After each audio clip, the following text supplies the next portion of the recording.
Throughout history, royal fashion has often been synonymous with wealth, power, and status. From elaborate gowns to towering headpieces, these extravagant outfits were designed not only to display the riches of the monarchy, but also to distinguish their wearers from the general public. However, beneath the layers of velvet, lace, and diamonds, many of these royal fashion trends were anything but comfortable. In fact, some were downright painful and impractical, leaving the aristocracy to endure considerable discomfort for the sake of maintaining their regal appearance. In this video, we will explore some of the most uncomfortable and bizarre fashion trends worn by royalty throughout history. These fashion choices were not merely a matter of style. They were often a way of asserting dominance, displaying wealth, and signaling one's place in the social hierarchy. Yet, as we will discover, many of these sartorial trends came with a high price: physical pain, restricted movement, and even health complications. To truly appreciate the discomfort that came with these royal garments, we must first understand the mindset behind the fashion choices of the time. Fashion, particularly among the royalty, was often more about symbolism than functionality. It was not uncommon for members of royal families to endure unimaginable discomfort in order to uphold their status. As we move through history, we will look at specific examples of royal fashion that made life for these elites far from comfortable. Let's begin with one of the most infamous garments in royal history, the corset. Part 2. The corset, a tight squeeze for royalty. One of the most iconic and uncomfortable pieces of clothing in royal fashion history was the corset. For centuries, this garment was a staple in the wardrobes of women across Europe, particularly among the upper classes. The corset was designed to shape the body into the desired hourglass figure, emphasizing a tiny waist and exaggerated curves. However, this was achieved at a significant physical cost. Corsets were typically made of stiff materials like whalebone or steel, which could cause bruising, discomfort, and even long-term damage to internal organs. The tightness of the corset restricted the wearer's breathing, and many royal women were reported to faint or suffer from dizziness due to lack of oxygen. In fact, wearing a corset was often considered a badge of honor, as it demonstrated a woman's willingness to endure physical hardship for the sake of beauty and status. Queen Victoria of England, for example, was known to wear tight corsets throughout her reign. She would often endure hours of discomfort in order to maintain the fashionable silhouette that was expected of her. Even as she aged, she continued to wear corsets, which may have contributed to her declining health in later years. The corset was not just a fashion statement, it was a symbol of control. Women were often expected to wear corsets throughout the day, even during physical activity. This garment reinforced the notion that a woman's role was to remain poised and composed at all times, no matter the physical toll it took. As we move into the next part of this video, we will explore another uncomfortable royal fashion trend, the hoop skirt. While corsets were meant to narrow the waist, hoop skirts were designed to create the opposite effect, a voluminous, bell-shaped silhouette. These skirts were often worn by royal women during the 18th and 19th centuries, and they were made by attaching a series of metal hoops to the garment. The result was a massive skirt that could extend several feet out from the body. At first glance, the hoop skirt may seem like a simple fashion choice, but its practicality was another story. The hoops created a rigid structure that made movement extremely difficult. Women wearing hoop skirts were often forced to waddle rather than walk, as the wide circumference of the skirt made it nearly impossible to take normal strides. These skirts also made sitting down or navigating through narrow doorways a challenge, leading to constant discomfort. The hoop skirt was not only physically restrictive, but also required significant upkeep. The metal hoops were prone to bending or breaking, which meant that women often had to carry a spare set of hoops with them in case their skirt malfunctioned. The sheer weight of the fabric and the hoops added to the discomfort, with some women reporting sore backs and aching legs after long periods of wearing the garment. Despite the challenges, The hoop skirt was a highly fashionable item during its time, and royal women were expected to wear it at court and during public appearances. The sheer size of the skirts was often a sign of wealth, as it indicated that the wearer could afford to spend lavishly on her attire. However, the discomfort and impracticality of the hoop skirt made it a fashion trend that only the most privileged could truly endure. In our next section, we will look at another trend that was both uncomfortable and impractical: the towering headdresses. As fashion continued to evolve, the desire to display one's status through elaborate attire remained a consistent theme in royal circles. One of the most visually striking and physically demanding trends was the towering headdress. These extravagant headpieces were worn predominantly during the late medieval and Renaissance periods, with some of the most famous examples appearing in the courts of France and England. These headdresses could reach astonishing heights, sometimes measuring over 2 feet tall. They were often adorned with jewels, feathers, lace, and intricate embroidery. One of the most iconic styles was the hennin, a cone-shaped headdress often worn by noblewomen during the 15th century. To add even more grandeur, the hennin was frequently topped with a flowing veil that cascaded down the back. While these headdresses were undoubtedly impressive, they were far from practical. The sheer weight of the structure made it difficult to keep one's head upright for extended periods. Royal women who wore these headpieces often complained of neck and shoulder pain, as the muscles were constantly strained to support the heavy weight. Additionally, the height and width of these headdresses made everyday activities, such as walking through doorways or riding in carriages, considerably challenging. One particularly famous wearer of towering headdresses was Queen Isabella of France, who was known for her elaborate hennins adorned with pearls and gold thread. To maintain the appearance of elegance while wearing such a cumbersome accessory, women had to practice maintaining perfect posture, which only added to the physical strain. In some cases, these headdresses were secured so tightly to the scalp that they could cause headaches and even hair loss. Despite these challenges, they remained a symbol of sophistication and power, and not wearing one at formal events could be seen as a breach of etiquette. The use of towering headdresses eventually waned as fashion shifted towards more understated elegance. But for a time, these elaborate constructions were essential for any royal woman hoping to make a statement at court. Next, we will move forward in time to discuss the iconic and often uncomfortable ruffled collars of the Elizabethan era. When discussing uncomfortable royal fashion, it's impossible to overlook the dramatic ruffled collars of the Elizabethan era. These collars, known as ruffs, became popular during the reign of Queen Elizabeth I of England, and were a staple in the wardrobes of both men and women at court. Originally, ruffs started as modest, frilled collars, but as time went on, they grew larger and more extravagant. The most elaborate ruffs could span over a foot in diameter, and were often made from stiffened lace or linen. The fabric was pleated and arranged in concentric circles around the neck, giving the appearance of a large, frilly wheel. To maintain their shape, ruffs were starched and ironed into sharp, crisp folds, which often made them feel stiff and abrasive against the skin. Wearing a ruff was a constant battle against discomfort. The stiffness meant that turning one's head was almost impossible, forcing the wearer to maintain a straight and upright posture. Additionally, the tightly gathered fabric around the neck could make breathing difficult, leading to feelings of claustrophobia. The more elaborate the ruff, the greater the discomfort, and many royal figures reportedly suffered from ruff-related neck pain and skin irritation. Queen Elizabeth I herself was famously depicted wearing massive ruffs in many of her portraits, using them as a symbol of her regal authority and purity. However, even the Queen was not immune to the discomfort caused by these fashionable accessories. Maintaining the ruffs required skilled attendants, who would spend hours starching and pressing the fabric to perfection.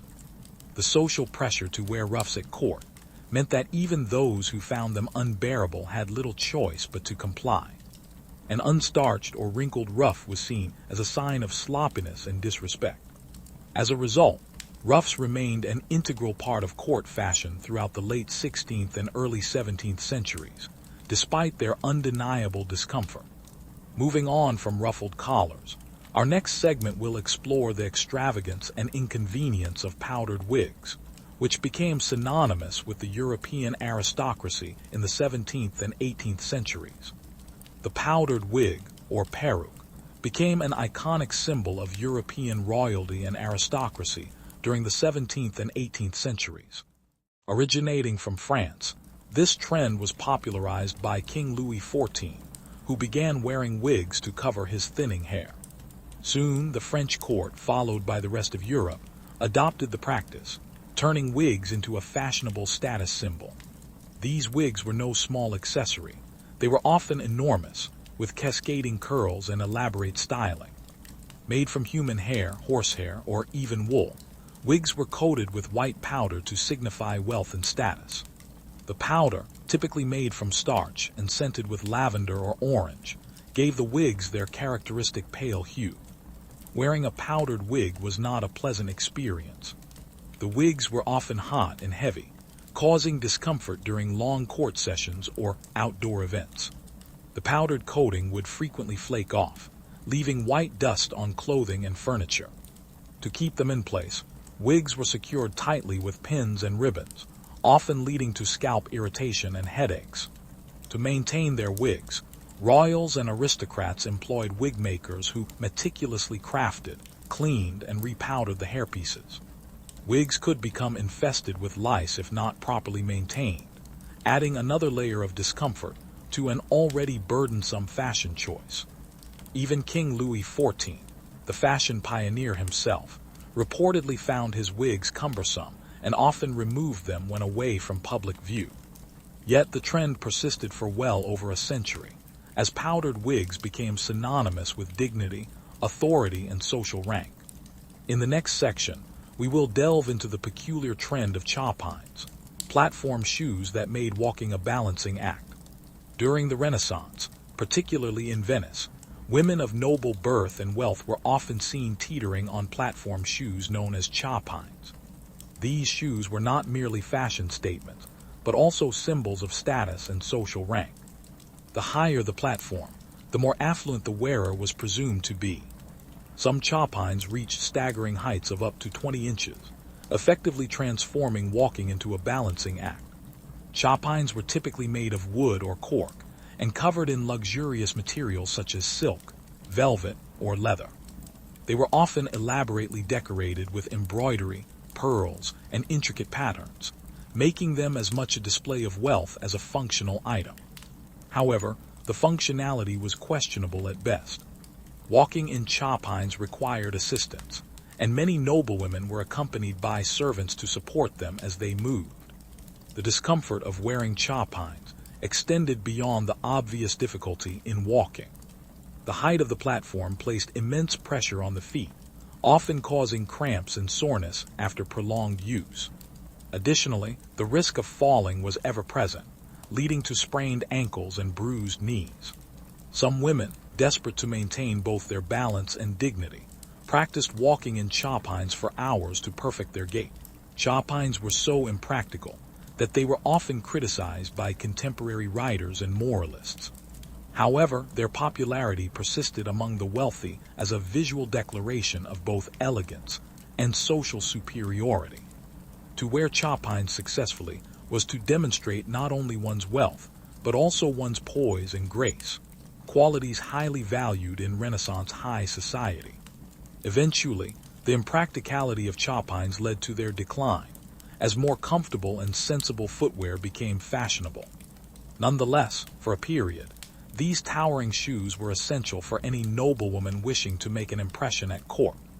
Next, we will examine the stiff and uncomfortable doublets worn by royal men during the same period. While women in Renaissance Europe struggled with chopines, men had their own share of uncomfortable attire. The doublet, a fitted, padded jacket worn over a shirt, was a staple in men's fashion from the 14th to the 17th century.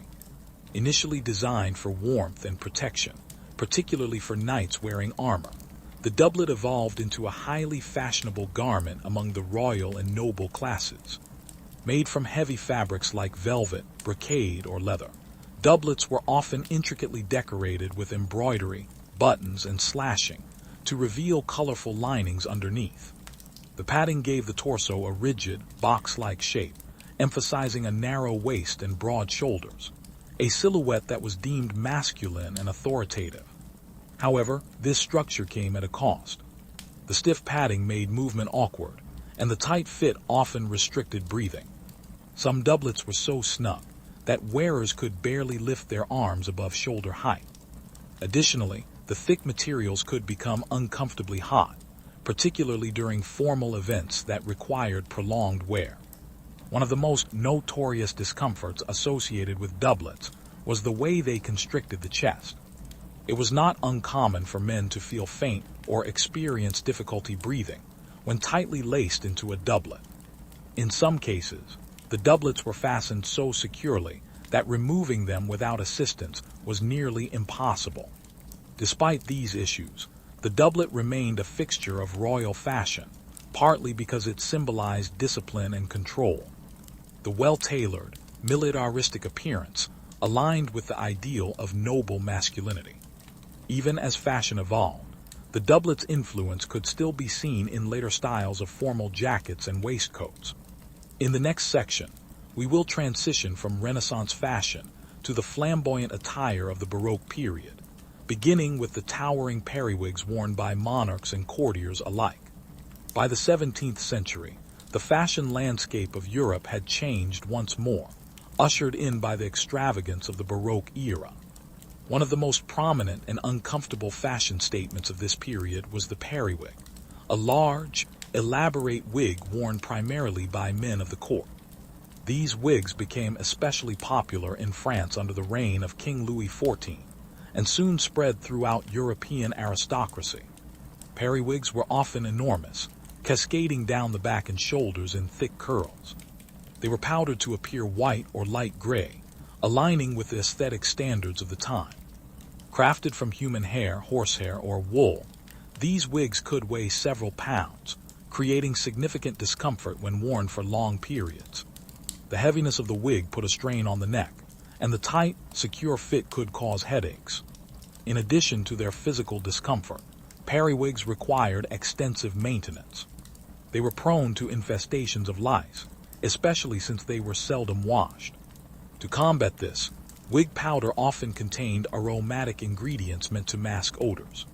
However, these scented powders could irritate the skin and respiratory system, causing sneezing and rashes. Despite these issues, refusing to wear a periwig was almost unthinkable for royalty and nobility, as the wig represented status and refinement. King Louis XIV's fondness for wigs cemented their place in courtly fashion, and other monarchs soon adopted the trend. The wig became an essential part of a nobleman's ensemble, signifying both wealth and adherence to royal customs. As the Baroque period gave way to the Rococo, wigs became even more elaborate, adorned with ribbons, flowers, and even small figurines. The discomfort only increased as the weight and height of the wigs grew. Nevertheless, the periwig remained a fixture of royal fashion for decades, cementing its place in the annals of uncomfortable attire.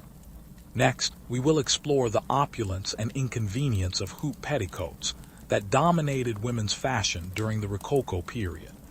During the Rococo period of the 18th century, fashion became increasingly extravagant, and nowhere was this more evident than in women's skirts. The hoop petticoat, also known as the pannier, became an essential part of court attire. These voluminous understructures made skirts flare dramatically to the sides, while remaining relatively flat in the front and back. The result was an exaggerated silhouette that conveyed both elegance and wealth. Hoop petticoats were typically made from whalebone, cane, or metal hoops sewn into fabric casings. The structure was then tied around the waist, with layers of fabric draped over it to create the illusion of a massive skirt. In some cases, these petticoats extended several feet on either side of the wearer, making it nearly impossible to pass through doorways or sit comfortably. The discomfort of wearing hoop petticoats went beyond mere inconvenience. The rigidity of the hoops meant that any sudden movement could cause the entire structure to sway unpredictably, risking both modesty and balance. Navigating crowded court gatherings required precision and caution, as brushing against furniture or other people could easily dislodge the petticoat. Queen Marie Antoinette, infamous for her extravagant fashion choices, popularized particularly wide hoop skirts, leading to even more elaborate and cumbersome designs. Wearing such garments required the assistance of servants, both to dress and to move gracefully throughout the palace. Sitting down while wearing a hoop petticoat was a calculated effort, involving precise folding and careful positioning. Despite the challenges, hoop petticoats remained a fashion staple for decades, symbolizing luxury and high status. The sheer impracticality of the garment served to highlight the wearer's wealth. Only those who did not have to work or move freely could afford to dress in such a manner. Eventually, as more practical fashion emerged, hoop petticoats fell out of favor, but they left behind a legacy of grandeur and discomfort. Next, we will delve into another form of fashion excess, the towering powdered hairdos of the late 18th century. The late 18th century saw a dramatic shift in royal fashion, particularly when it came to hairstyles. Women of the French court, influenced by Queen Marie Antoinette's penchant for drama, adopted elaborate powdered hairstyles that could rise several feet above their heads. These hairdos, known as poufs, were architectural feats, constructed with a combination of natural hair, wigs, and wire frameworks. To achieve these towering styles, hairdressers would first tease and pad the hair, then secure it with pins and wires.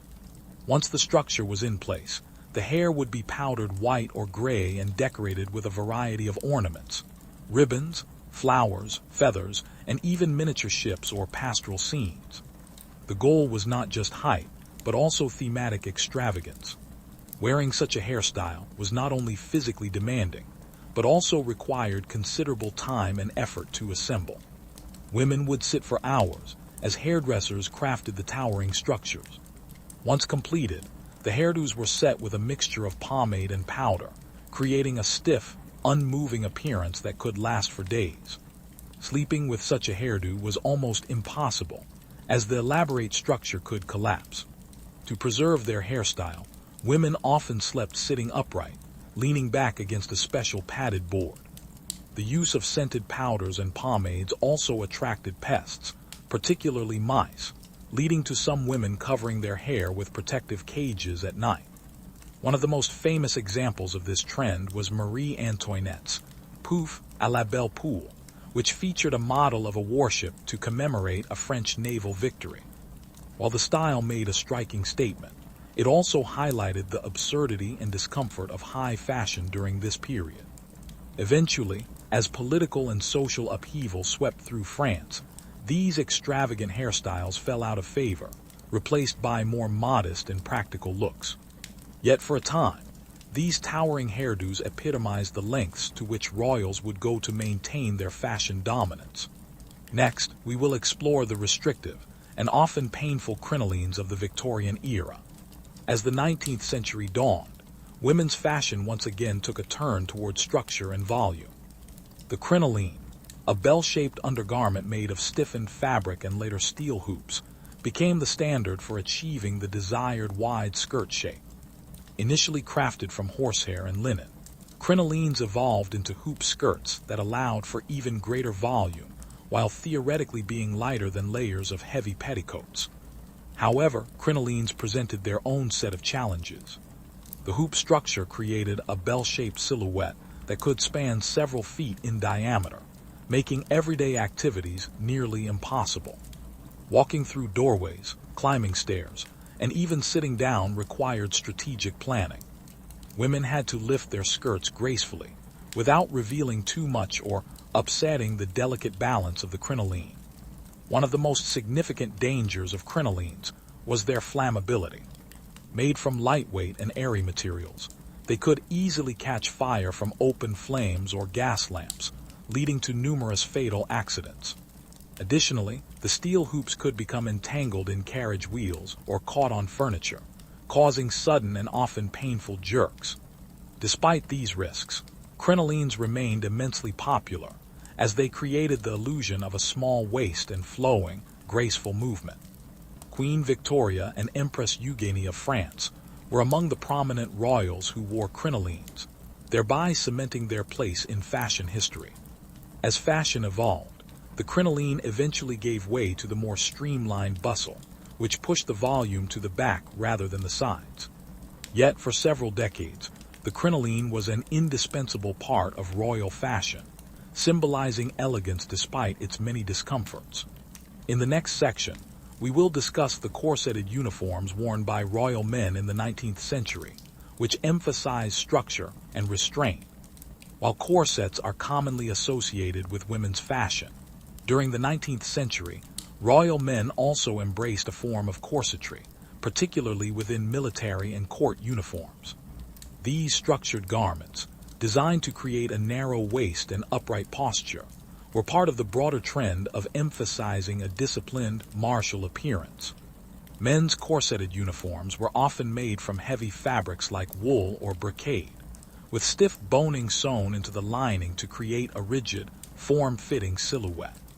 The goal was to achieve a V-shaped torso, with broad shoulders tapering down to a cinched waist. This aesthetic symbolized both physical prowess and social authority, aligning with the ideals of masculinity at the time. However, the tightness of these garments made them incredibly uncomfortable. Breathing was restricted, and prolonged wear could cause bruising and soreness around the ribs and abdomen.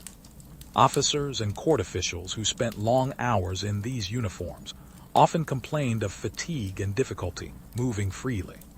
The tight lacing also made eating a cumbersome task, as the pressure on the stomach could cause indigestion.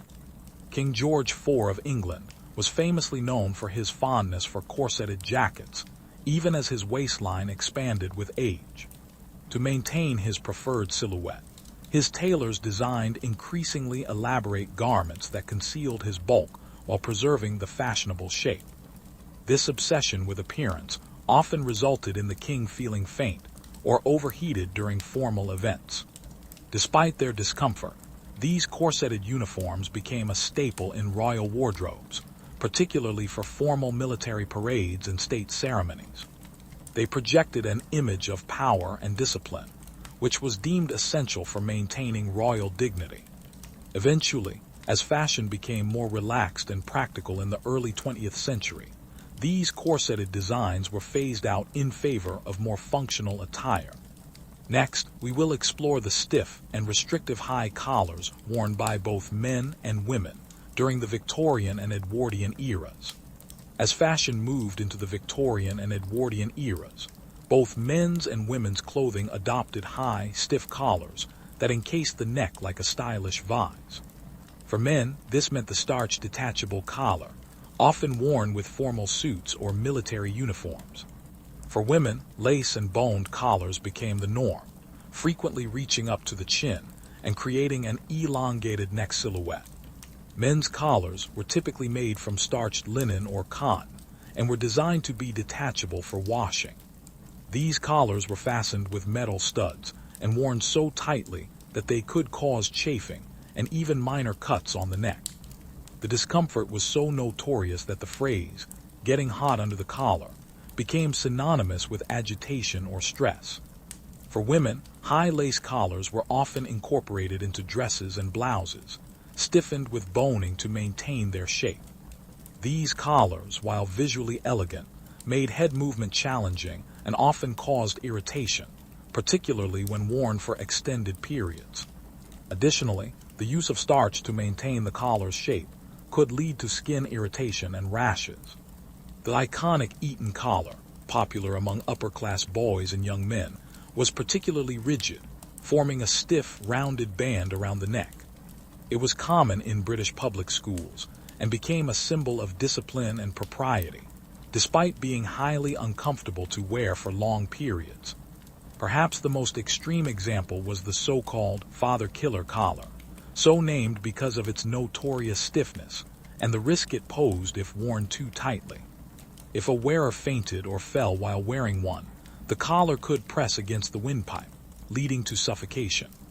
Although such incidents were rare, the risk was enough to earn the collar its grim nickname. As fashion became more relaxed in the early 20th century, high collars gradually fell out of favor. However, during their peak, they were seen as indispensable for anyone wishing to appear refined and respectable, even at the cost of personal comfort.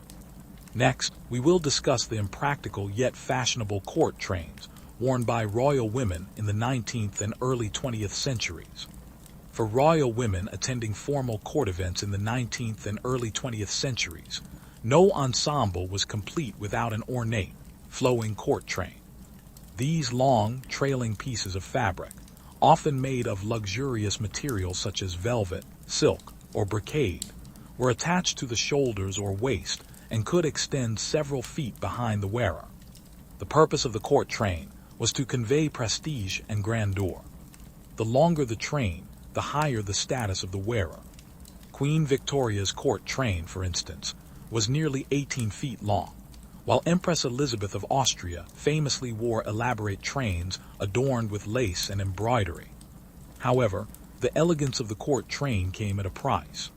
Moving gracefully required practice, as stepping backward or turning too quickly could result in tripping or entanglement.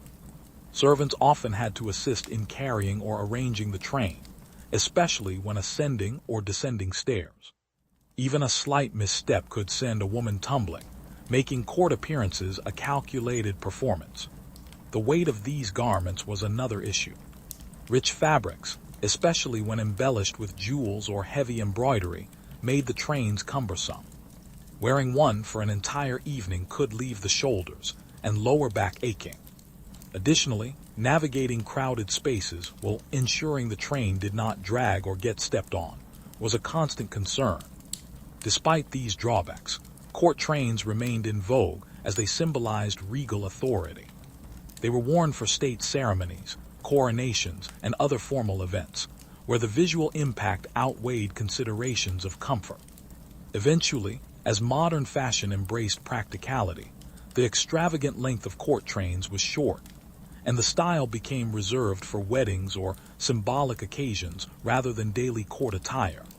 Next, we will look at the uncomfortable yet fashionable footwear of the Victorian era, where form often took precedence over function. Victorian fashion was synonymous with elegance and restraint, and footwear was no exception.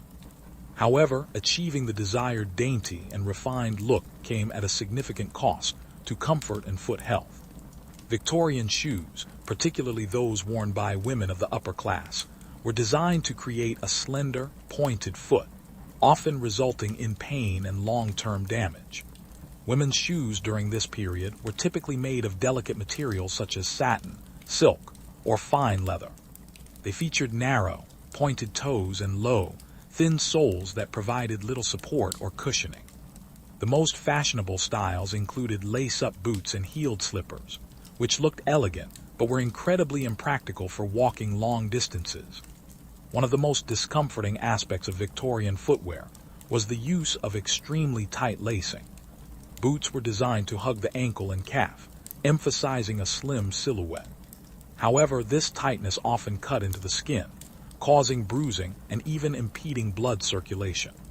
The pointed toes crammed the wearer's feet, leading to corns, bunions, and other painful deformities. For formal occasions, women often wore heeled slippers with thin, delicate straps that did little to keep the foot in place.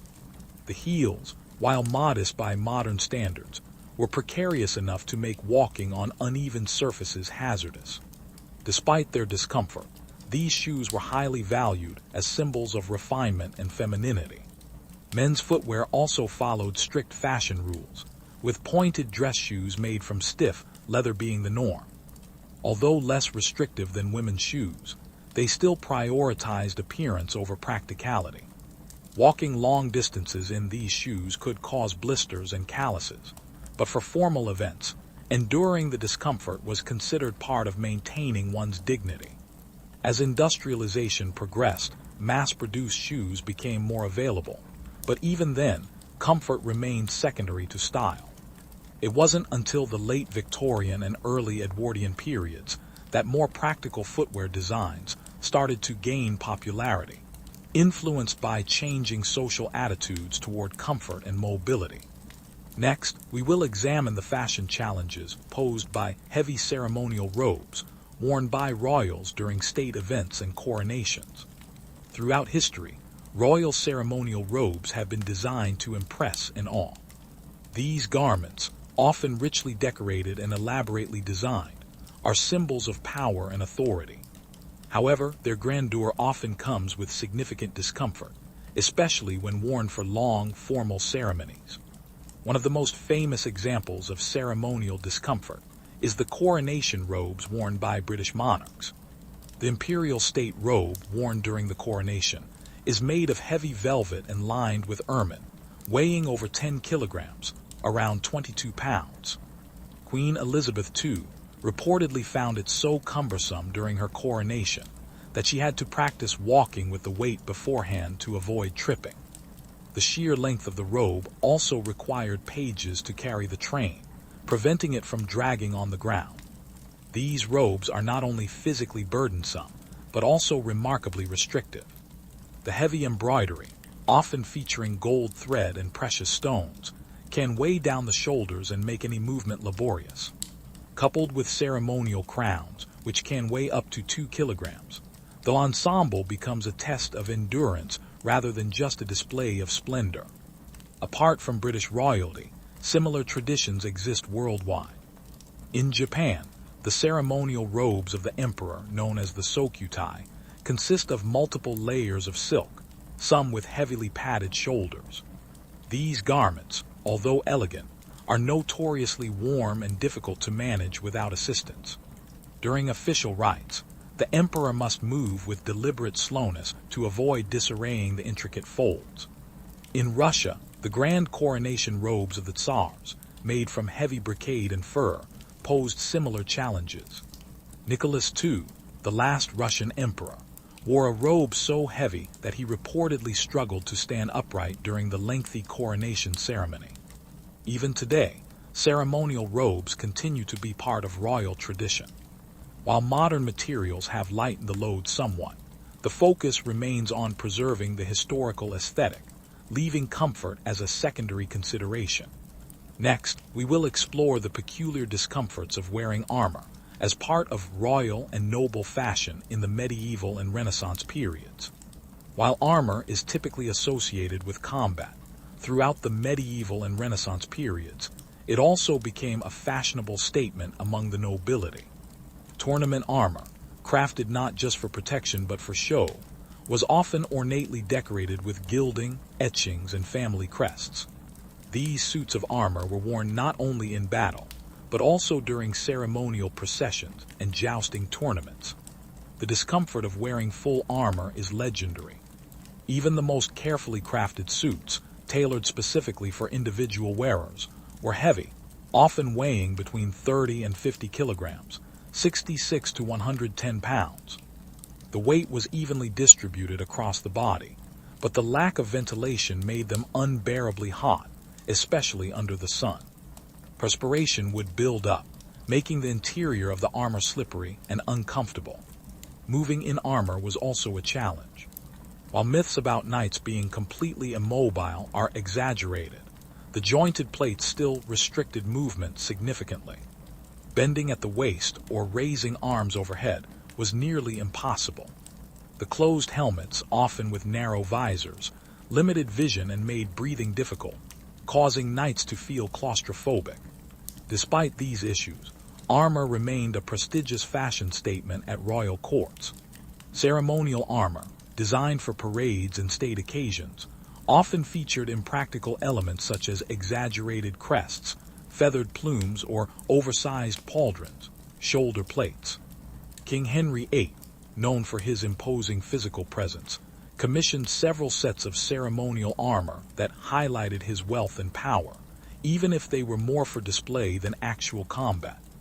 Armor also played a role in symbolic presentations of royal masculinity and chivalric values.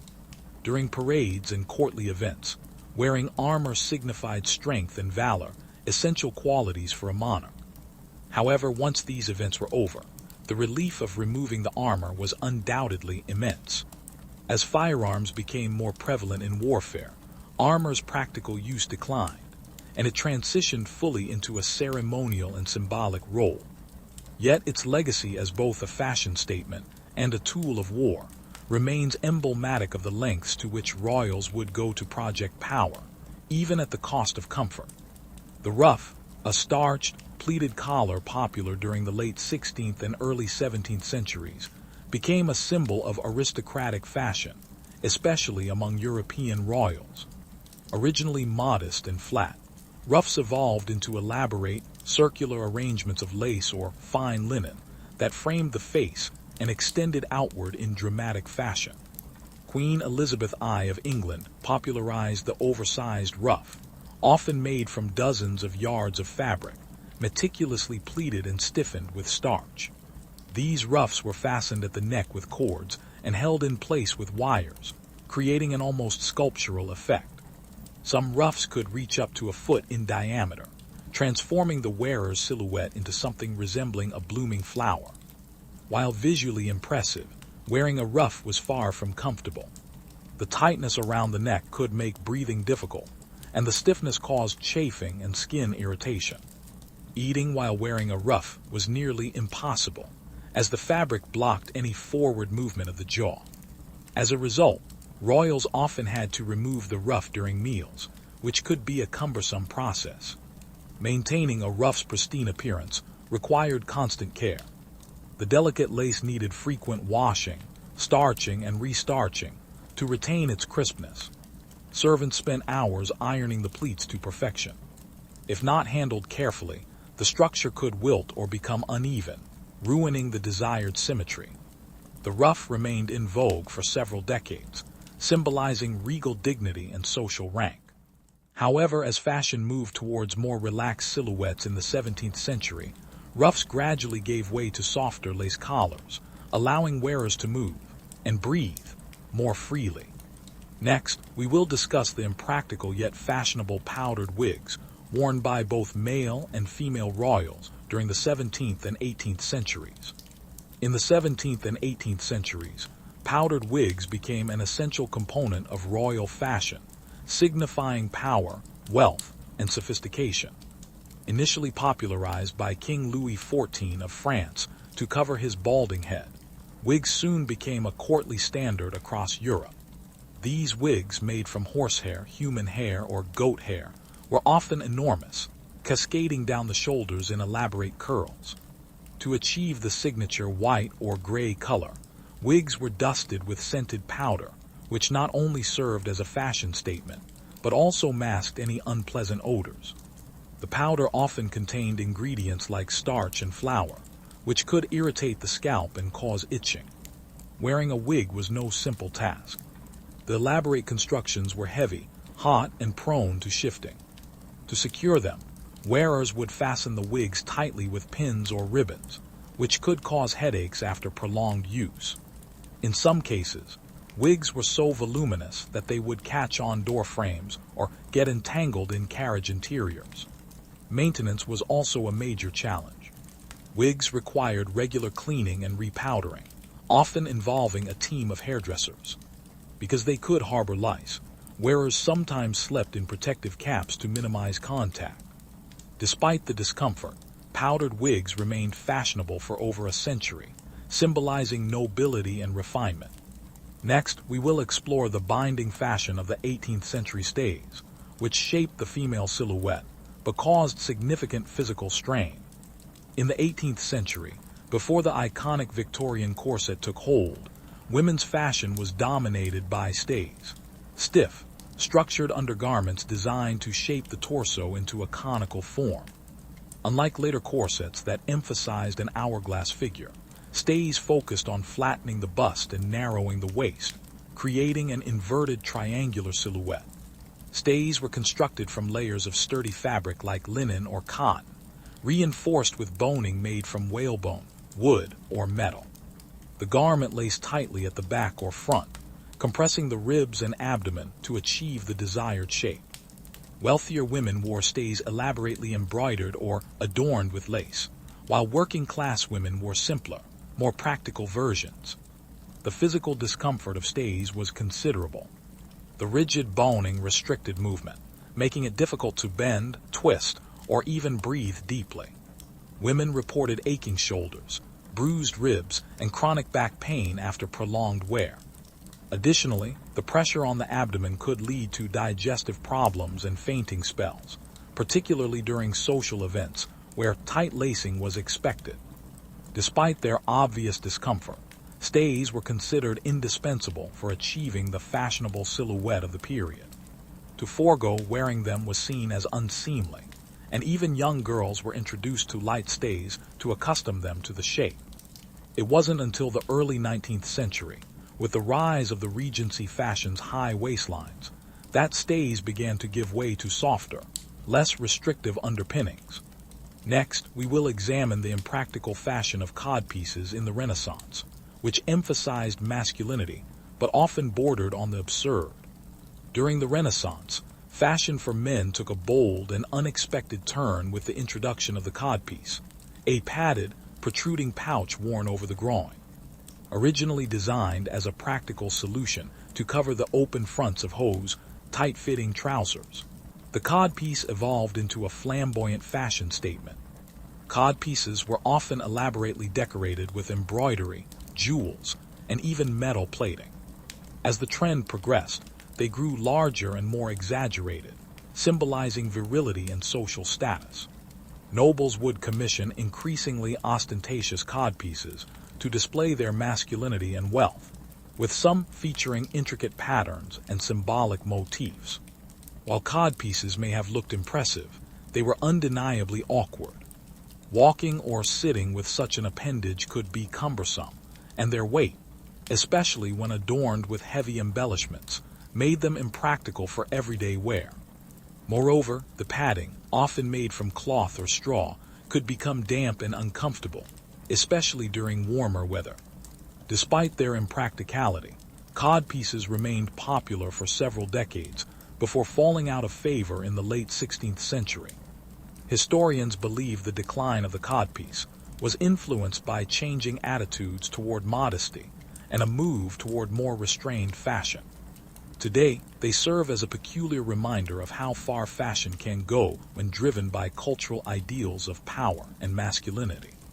Next, we will look at the impracticality of farthingales, which shaped women's skirts into wide, bell-like silhouettes, but made movement a constant challenge.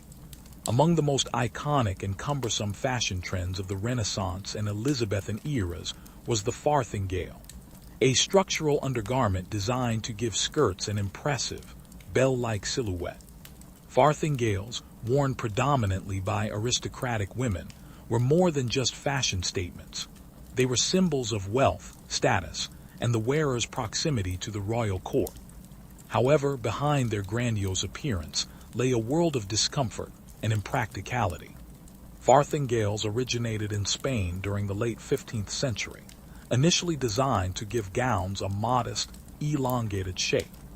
The earliest form, known as the Spanish farthingale, was a simple cone-shaped hoop skirt made by stitching whalebone or cane into a fabric petticoat. This innovation allowed skirts to fall smoothly from the waist to the floor, creating a conical silhouette. As the trend spread to England and France, the design became more elaborate. The French court introduced the wheel farthingale around the mid-16th century. This version created a horizontal shelf-like effect around the waist, giving the appearance of a drum or wheel. The structure consisted of circular hoops sewn into the skirt at intervals, often reinforced with metal or whalebone. Finally, the Great Farthingale or cartwheel farthingale emerged, dramatically increasing the diameter and emphasizing the wearer's width. Queen Elizabeth I, the epitome of Tudor fashion, popularized the Great Farthingale at the English court. Her portraits often depict her adorned in richly embroidered gowns, with farthingales that stretched several feet in diameter. The wider and more elaborate the farthingale, the higher the social standing of the wearer, making these garments essential for any noblewoman. Despite their grandeur, farthingales made basic movements difficult. Walking through doorways required turning sideways, or even bending slightly to fit through, without snagging the skirt on the frame. Sitting posed another challenge. Women had to perch delicately on the edge of a seat, as the rigid structure prevented bending at the waist. Stairs were a particular hazard. As the hoops widened, the risk of stepping on the hem increased, often leading to tripping or tearing the delicate fabric. Some women employed attendants to help lift the sides of their skirts while ascending or descending steps. Even entering a carriage required precise coordination, as the wide farthingale had to be carefully maneuvered through narrow doors without collapsing or getting caught.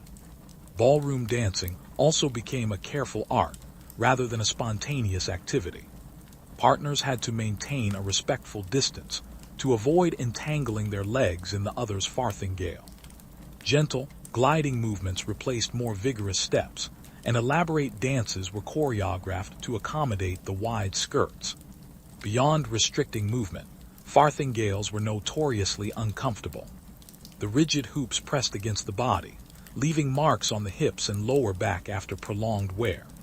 Some women padded their waists to minimize chafing, but this often led to increased heat and sweating. The fabric used for farthingales was usually heavy brocade, velvet, or silk, contributing to the weight of the entire outfit. On hot days, wearing such a garment felt suffocating, especially since the layers of petticoats underneath trapped heat. During winter, while the layers did provide some insulation, they also became soggy and heavy when damp, making outdoor activities particularly miserable. In addition to physical discomfort, maintaining a farthingale required significant effort. The fabric needed constant cleaning, especially when the lower edges brushed the ground. Moreover, if the hoops became misshapen, the entire structure would tilt awkwardly, ruining the elegant symmetry. Servants and ladies-in-waiting spent countless hours adjusting, repairing, and straightening these garments to maintain their pristine appearance. Despite their impracticality, farthingales were essential to maintaining one's social image at court. The sheer volume of fabric signified wealth, as only the richest could afford the material and craftsmanship required. Furthermore, the expansive silhouette created a sense of personal space and untouchability, reflecting the wearer's elevated status. Royal decrees sometimes dictated the specific width and height of farthingales for different ranks, reinforcing social hierarchies. Lower-ranking courtiers might wear smaller, less elaborate versions, while the queen and her closest companions would don the grandest, most imposing designs. Wearing an understated farthingale at a state function was considered an affront to decorum, suggesting either a lack of wealth or a failure to respect courtly traditions. Farthingales also served a more symbolic function, emphasizing the wearer's chastity and untouchability. The wide skirt physically distanced the wearer from others, reinforcing ideals of modesty and virtue. Queen Elizabeth I, known for her strategic use of fashion to convey power, often wore enormous farthingales to project an image of regal authority and virgin purity. By the early 17th century, fashion began to shift toward softer, more flowing silhouettes. The French introduced the drum farthingale, which was less structured and more comfortable, and eventually, the fashion for wide, structured skirts faded altogether. As society moved towards practicality and movement, the farthingale became an antiquated relic of a bygone era. However, echoes of the farthingale's influence persisted in the form of the pannier skirts popular in the 18th century, which also widened the hips but with more flexibility. The evolution from farthingales to panniers marked a gradual shift from rigid, imposing fashion to a more balanced approach that still emphasized volume without entirely sacrificing mobility. Today, farthingales are mostly seen in historical dramas, museum exhibits, or as inspiration for avant-garde fashion designers. They serve as a vivid reminder of how fashion, driven by status and aesthetics, can often clash with functionality. In their time, Farthingales represented the pinnacle of courtly fashion, but they also embodied the challenges of blending beauty with practicality. Though the era of farthingales has long passed, their extravagant design continues to fascinate fashion historians and enthusiasts. They symbolize a period when appearance was meticulously curated to reflect power and propriety, even at the cost of personal comfort. For modern audiences, farthingales may seem impractical, but they encapsulate a world where fashion was not just about personal expression, but also about solidifying one's place in a rigid social hierarchy. Next, we will explore another iconic and uncomfortable trend: crinolines, the Victorian successors to farthingales, which expanded skirts to an astonishing diameter but posed equally challenging obstacles in daily life. After the decline of the farthingale, the quest for voluminous skirts did not vanish. Instead, it evolved into a new, equally cumbersome fashion: the crinoline. Popular during the mid to late 19th century, crinolines were structured petticoats designed to support the full, dome-shaped skirts that were the height of fashion during the Victorian era. Despite their popularity and visual impact, crinolines came with a host of challenges that made them one of the most impractical fashion trends in history. The word crinoline originally referred to a stiff fabric made from horsehair, crin in French, and linen, used to make underskirts more voluminous. However, as fashion demanded even wider skirts, crinolines evolved into a more structural form. By the 1850s, the crinoline had transformed into a cage-like structure made of hoops. These hoops were typically crafted from materials such as steel, whalebone, or even cane, arranged in graduated circles that widened from the waist down. This innovation was revolutionary. It allowed skirts to achieve unprecedented width, without the multiple, heavy layers of petticoats previously required. Women could now sport skirts that spanned over 5 feet in diameter, while remaining surprisingly lightweight. The cage crinoline quickly became indispensable for women of all social classes, from housemaids to aristocrats. Crinolines symbolized femininity, grace, and social status. The wider the skirt, the more fashionable the wearer appeared. Women of the upper class often donned the largest crinolines, adorned with layers of luxurious fabrics such as silk, velvet, or lace. These voluminous skirts were seen as a visual representation of a woman's modesty and virtue, creating a literal barrier between her and the outside world. Even Queen Victoria's daughters wore crinolines, solidifying their status as a staple of proper feminine attire. The crinoline craze spread throughout Europe and the United States, becoming a fashion icon of the period. Magazines of the era were filled with advertisements promoting the latest crinoline designs, from the simple and practical to the highly extravagant. However, as the skirts grew wider and more elaborate, so too did the difficulties of wearing them. While they were celebrated for their visual appeal, crinolines quickly became notorious for their impracticality. One of the most significant challenges crinolines posed was simply moving through space. Doors and narrow hallways became problematic, as the wide skirts would catch on handles, furniture, and door frames. Women had to master the art of turning sideways and gathering their skirts to pass through even moderately sized doorways. Sitting while wearing a crinoline required a particular technique. Unlike previous hoop skirts, which had some flexibility, the steel-caged crinoline maintained its shape stubbornly. Women had to perch at the edge of a chair and carefully fold the back of the skirt to avoid the hoop flipping upward, exposing petticoats or, worse, the legs.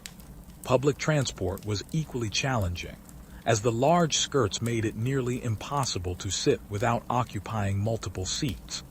Outdoors, the problems multiplied. A gust of wind could cause the lightweight steel structure to flip, exposing the undergarments and causing immense embarrassment. Newspapers of the era often featured illustrations mocking women caught in breezy mishaps, their skirts billowing uncontrollably. Furthermore, the skirt's tendency to sway and bounce while walking posed a tripping hazard, both for the wearer and those around her. Crinolines were not just impractical, they were downright dangerous. The airy, voluminous skirts were highly flammable, and tragic incidents occurred when women accidentally brushed too close to open fires or candles. The crinoline would catch fire almost instantaneously, and the steel framework prevented the wearer from removing it quickly. Historical records estimate that hundreds of women lost their lives due to crinoline fires throughout the 19th century. Factory workers, domestic servants, and even young girls were particularly vulnerable, as their tasks often brought them near open flames. The widespread use of gas lamps further exacerbated the problem. Despite the known dangers, the fashion persisted, as the social prestige associated with crinolines outweighed concerns about safety. In addition to fire hazards, crinolines posed physical risks. The long, wide skirts could become caught in machinery or carriage wheels, dragging the wearer along and causing severe injuries. There were also documented instances of women drowning when their buoyant skirts flipped over in water, trapping them underneath.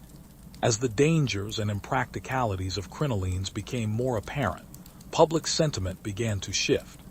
Satirical cartoons appeared, depicting women struggling with their skirts or causing chaos in crowded spaces. Some social critics condemned crinolines as symbols of vanity and impracticality, questioning why women would endure such discomfort for fashion's sake. Some men expressed open disdain for crinolines, particularly those who found themselves uncomfortably squashed next to hoop-skirted women in carriages or public benches. The widespread critique didn't end the trend, but it did spark conversations about the expectations placed on women to conform to increasingly impractical fashion standards.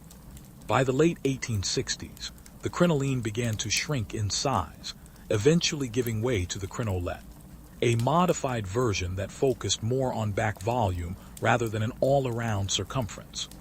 The trend shifted toward the bustle, which offered a narrower front while still maintaining a pronounced shape at the rear. This marked a gradual move towards more manageable, less hazardous fashion. Fashion historians view the crinoline as a paradox, an empowering symbol of femininity and social standing that simultaneously imprisoned women within its steel framework. Though its impracticality eventually led to its downfall, the crinoline remains an enduring icon of the Victorian obsession with grandeur and extravagance. Today, crinolines are primarily associated with historical reenactments, bridal fashion, or theatrical performances. While they may seem whimsical or even romantic, modern audiences often view them as evidence of the extremes to which fashion can go when aesthetics overpower practicality. Contemporary designers occasionally draw inspiration from the crinoline's distinctive silhouette, reimagining it with modern materials and minimalist interpretations. However, these modern adaptations typically forego the rigid, cage-like structure that made Victorian crinolines so restrictive and dangerous. The crinoline serves as a fascinating case study in the history of fashion, how trends can dominate an era despite their clear impracticalities, and how the desire for social conformity can lead people to endure significant discomfort. The very sight of a wide, sweeping skirt remains synonymous with Victorian elegance, but beneath the graceful exterior lies a story of fashion's potential to complicate everyday life.